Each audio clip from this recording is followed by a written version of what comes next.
Bro, yung pagka-addict mo sa Funko Pop, dinamay mo pa kami, layo. Susunod mo kami damay sa mga trip mo, ha? Hello mga katitang ina yung lahat for today's video.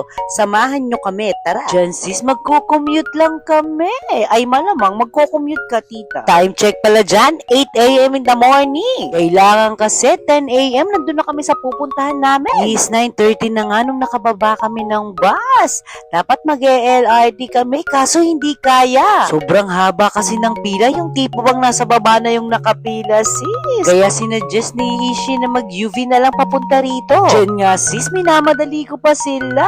Kasi nga akala ko 10 a.m. Nung chinek ko ulit, 10:30 pala. Kaya pala chill-chill lang yung paglakad nitong isa na to. Dahil alam niya pala na 10:30 ang kanyang appointment.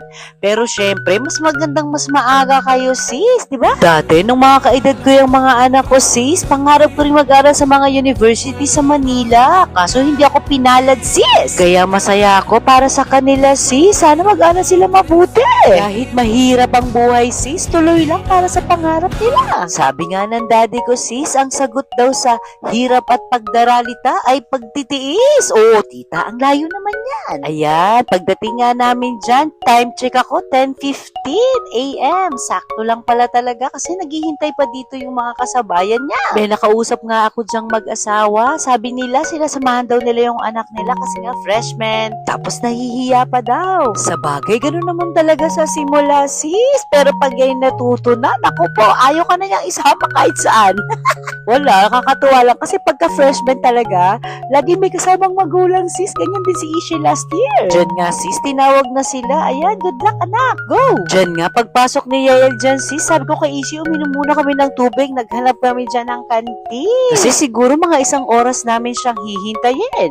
Tapos after nga na nagkikwentuhan kami sa kantin nila sis, nag-PM naman si Uncle Bam niya. Merong pinapakuha sa amin sa may Intramuros. Yung kapatid ko na-addict sa mga Funko Pop sis. Sis, yung tipo bang kahit sa ang lupalop ng mundo yan sis, ipapalala move niya yan sis. Kung kailan tumanda sis, saka tinirip yung mga trip ng anak niya.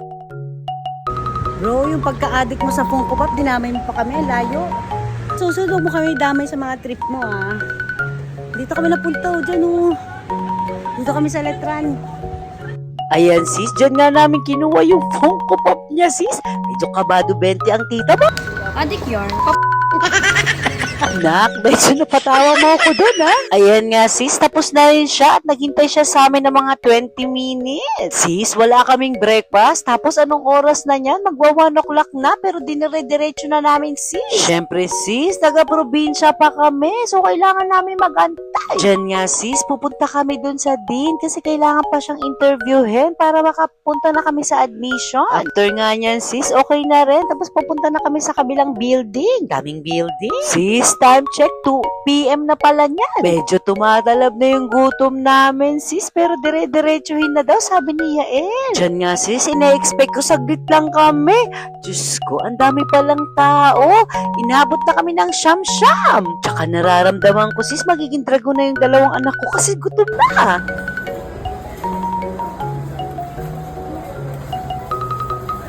Medyo madaming proseso din dyan.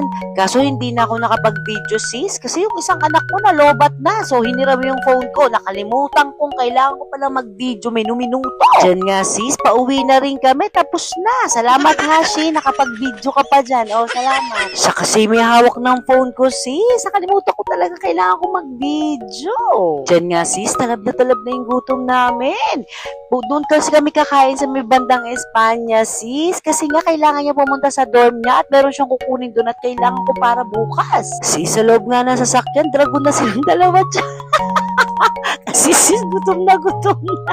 4:30 p.m. na rin kasi yan sis. Kahit sino magugutom na talaga. Ano mo na? Naka-order ka na? Yan, nakaraos na. Nakangiti na sila ulit sis. Diyan nga, nilalakbay namin. Nilalakbay namin ang Espanya sis. Pupuntahan kasi namin ang dorm ni Ishi tsaka ni Yuwa. O, diba? Pagkatapos yung magsangyup sis, lakad-lakad din pag may time. Di rin kami masyadong nagtagal dyan sis. Kasi nga, nandun din yung isang dormmate nila. So, hindi na namin inistorbo. After nga niyan, sis, pauwi na rin kami. Sobrang pagod na rin. Haggard Versosa kami dyan, sis. 1,000,000 times. Pagdating nga namin sa bus station, sis, as usual, ang haba ulit ng pila. Time check yan, 7 p.m. na yata yun ng gabi.